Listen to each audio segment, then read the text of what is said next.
He said he wanted to surprise me for our 10th anniversary. That was how it started. A simple promise wrapped in tenderness, the kind of gesture I used to believe only he could pull off. "Don't make plans next Saturday," he'd said with that grin, the one that still made my chest tighten. "I've got something special lined up." For a week, I let myself believe him. My name is Clara Hayes, and for most of my marriage to Evan, I thought I knew what love looked like. Quiet breakfasts, matching coffee mugs, inside jokes that no one else understood.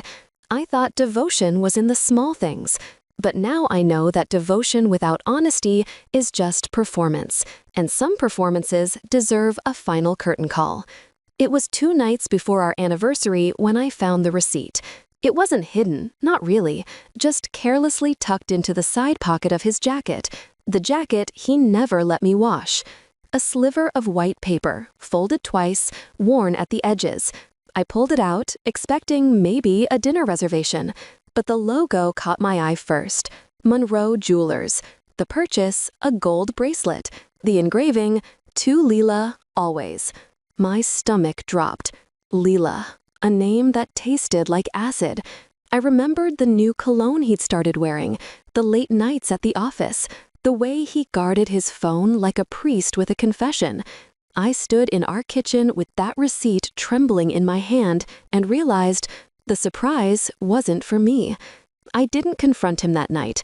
I didn't cry or scream or beg for an explanation, because I'd learned something long ago. Tears never scare a liar. Silence does. So I slipped the receipt back into his jacket. And I smiled when he came home later, smelling of whiskey and deceit.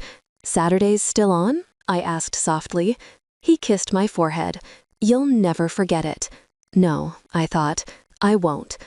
Our 10th anniversary dinner was held at the Marquette Room, one of those high-end rooftop restaurants where the view is meant to distract you from the price of the wine. He'd invited everyone, family, friends, colleagues, 50 people, maybe more. "You deserve to be celebrated," he said. But I knew the truth. He wanted to be seen loving me. Appearances were his favorite currency. I spent the morning of the dinner getting ready in silence. My hands were steady as I slipped into the dress he bought me last year. Black silk, open back, elegant enough to look unbothered. I looked in the mirror and whispered, "Tonight, he'll get his surprise." When we arrived, the restaurant glowed with gold light and chatter. He guided me through the room, hand at the small of my back, playing the doting husband to perfection. "Clara," he murmured, "you look stunning." "I'm glad you think so," I said. He didn't notice the edge in my tone. People rarely do until it's too late. At our table, candles flickered between glasses of champagne. I laughed when he spoke, touched his arm when people watched, every move rehearsed. But underneath it all, I could feel the envelope in my clutch, thin, heavy, with printed truth.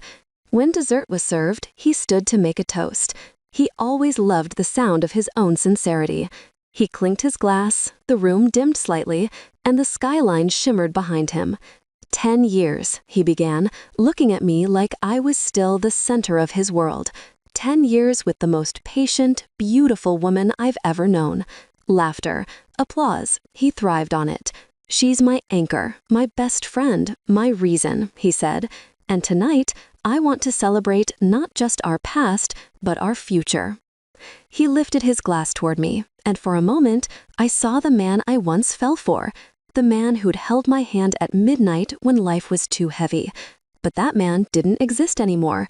So I smiled sweetly and said, "Actually, before we toast, I have something too." The waiter, right on cue, stepped forward.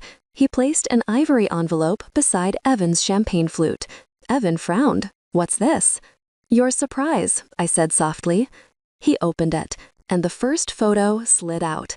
It was him, his arms around a woman with chestnut hair kissing her neck in a hotel lobby.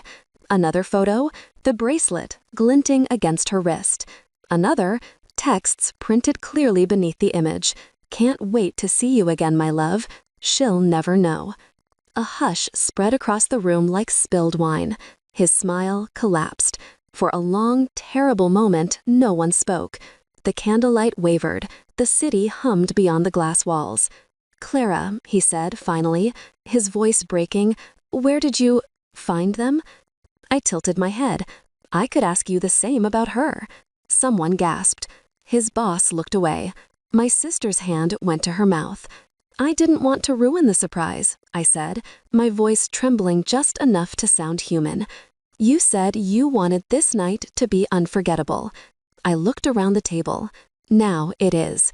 He tried to gather the photos, but the waiter, bless him, had already stepped back, confusion and pity in his eyes.